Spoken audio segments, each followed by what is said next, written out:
මචං මේ කතාව ලංකාවේ ඉඳලා මේ UAE වලට එන්න බලාපොරොත්තු වෙලා ඉන්න මිනිසුන්ට තමයි මේ සමහර කොල්ලෝ සෙට් එකේ ඉන්නවා පොඩි කොල්ලෝන් ඉන්නවා පොඩි කෙල්ලෝන් ඉන්නවා ඒගොල්ලෝ ගොඩාක් විස්තර දන්නේ නැතුව සමහර මේ ඒජන්සි වලට ගිහිල්ලා ඉර වෙනවා. ඒ කියන්නේ මෙතනදී එයාලා සාමාන්‍යයෙන් අර ජොබ් වලට දාන්නම් කියලා විසිට් විසා එකේ මාස දෙකකින් එවලා උතන ජොබ් එක ඔයාට හම්බ වෙනවා කියලා විසා ටික ගාලා ටිකට් එක දාලා ඕම එවනවා.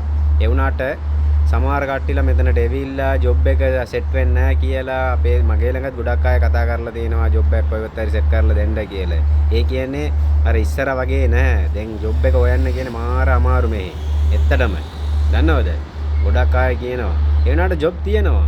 ඒ ජොබ් එක හම්බුණා නම් එතනින් කෑම නැහැ. කෑම නැත්තම් කෑම දෙනවා නම් නැවතින්න කාමර නැහැ.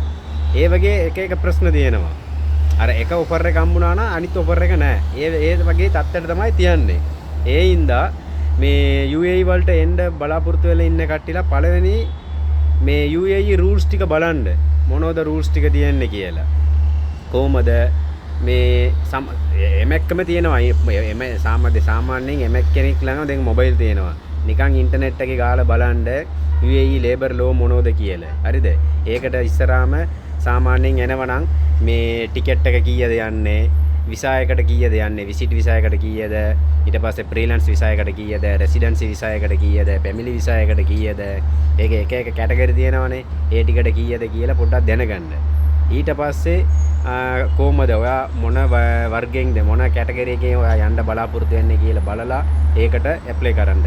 දැන් තමයි දැන් අලුතින් රූල්ස් එකක් ඇවිල්ලා තියෙනවා. දැන් විසිට් එක එනවනම් අපි පොඩි ඩිපොසිට් එකක් දාන්න ඕනේ. ඒ කියන්නේ දැන් සාමාන්‍යයෙන් අපි දවස් 60න් මාස දෙකකට විසිට් එක එනවා කියන්නකෝ. එතකොට ඔතනින් ඇවිල්ලා අපි කොහොමත් හරි දැන් දවස් 60ක් මෙතන ඉඳලා අපි සමහරවිට යන්න බැරුව අපිට සල්ලි නැතුව මොකද තිබ්බනම් අර ඩිපොසිට් එකේ කොහොමත් හරි එතනින් අපි ටිකට් එක ඒක රිටර්න් වෙනවා කොහොමද අපිට හම්බ වෙනවා ඒකේ ටිකට් එක මොකද හරි දාගෙන අපි ආපහු යන්න පුළුවන් දැන් ඒක ඉස්සර එහෙම නැහැ දැන් එහෙම අලුතින් රූල්ස් එක ඇවිල්ලා තියන්නේ එහෙම නැත්නම් කවුරුත් හරි ඔයාට ස්පොන්සර් කෙනෙක් ඉන්නව නම් ඔයාගේ ෆැමිලි කවුරුත් හරි ඉන්නව නම් එයාලාගේ යටින් ඔයාට විසා එක ගන්න පුළුවන්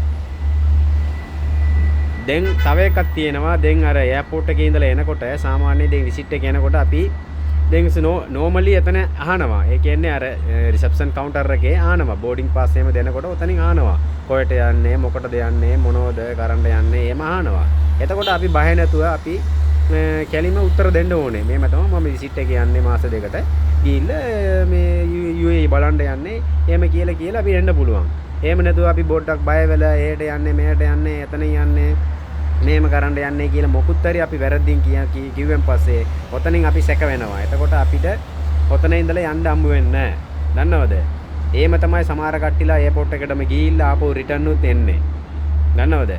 එතකොට මෙහෙරින් ඇවිල්ලත් එහෙම තමයි ප්‍රශ්න. මෙහෙට ආපුවාම විසිට් එකේ ආපුවාම සමහර කට්ටිලාට දන්නේ නැහැ මෙහි කාමර සාමාන්‍යයෙන් පාටිෂන් එකක් කීයද? බෙඩ් ස්පේස් එකක් කීයද? 1BHK කීයද? 2BHK කීයද? 3BHK කීයද? විල්ලා එකක් කීයද? ඒක මොකුත් කාටවත් දන්නේ නැහැ. මෙතනට ඇවිල්ලා බැලුවාම තමයි දන්නේ කොච්චර ගණන් කියලා. දන්නවද? එතකොට ඔක්කොම ටික සාමාන්‍යයෙන් දැන් කවුරුත් හරි යන්න ඉන්නවා නම් ඉස්සරහ ගිය කෙනෙක් ළඟ පොඩ්ඩක් විස්තර ටික අහන්න. හරිද? නිකන් බොරුවට දන්නේ නැතුව අර ගොඩක් අය සෝෂල් මීඩියා එකේ දානවා ඊට පස්සේ ගොඩක් අය අර මේ ඒජන්සි කරනවා බොරුවට නිකන් ඒගොල්ලෝ ළඟ සල්ලි දීලා ඔයාගේ රවට්ටල ඔතනින් ඔයාලා නිකන් මාන්සි වෙලා දුප්පත් වෙලා අම්බු කරන්න සල්ලි ටික ඔතන දීලා විනාශ වෙන්න එපා. හරිද? ඒ හින්දා පොඩ්ඩක් කල්පනා කරලා මොකුත් හරි විස්තර දන්නවනම් මේ කවුරුත් හරි දන්නේ උන් ළඟ පොඩ්ඩ ආලා ඊට පස්සේ ඔයා යන්න ලේස්ති වෙන්න. ඒක තමයි මම කියන්නේ. ඒ දන්නවද? දැන් ගොඩක් අය මම බලලා තියෙනවා ලංකාවේ කොල්ලෝ සෙට් එක. දැන් හැමදාම මේට යනවා. ජොබ් එක නැතුව කොයිද යන්නේ මල්ලි කියලා කියනකොට කොයිද යන්නේ අයියා ජොබ් එකක් හොයාගන්න යනවා අයියා ඉන්ටර්විව් යනවා අයියා එහෙම කියනවා. ඉතින් මොනවද කරන්නේ? ඒ තරම් තත්ත්වය තියෙනවා. මෙතන දැන් සාමාන්‍යයෙන් අඩුම 1000ක් 900යි 800යි ඒ වගේ අර සාමාන්‍ය දිරාම් ගානෙන් එච්චර පොඩි පඩි වලට වැඩ කරන්නත් බෑ. ඒ කියන්නේ වැඩ කරලා මොකුත් කරන්නත් බෑ. මෙතන මෙහෙද්දී තියන්නේ මේ වීදම බලනකොට සාමාන්‍යයෙන් අර දිරාම් 1000ක් කියන්නේ අම්බු කරලා වැඩ කරන්න බෑ. දන්නවද? ඒක ඒකට වඩා ලංකාවේ අපි නිකන් වීල් දුවලා ත්‍රිවීල් දුවලා මේ පික්මි දුවලා හරි අඹ කරන්න පුළුවන් හොඳට. ඒ හින්දා කවුරුත් හරි එන්න ඉන්නවා නම් පොඩ්ඩක් කල්පනා කරගන්න. මොකොත් හරි විස්තර ඕන නම් මට දන්නේ විස්තර ටික මං කියන්නම්. කවුරුත් හරි දැනගන්න ඕන නම් මට කමෙන්ට් එකක් දෙන්න. එතකොට මගේ ඉන්බොක්ස් එකේ ඇවිල්ලා මෙසේජ් එකක් දාන්න. මට දන්නේ විස්තර ටික මං කියලා දෙන්නම්. මේම තමයි කියලා. හරි? thank you.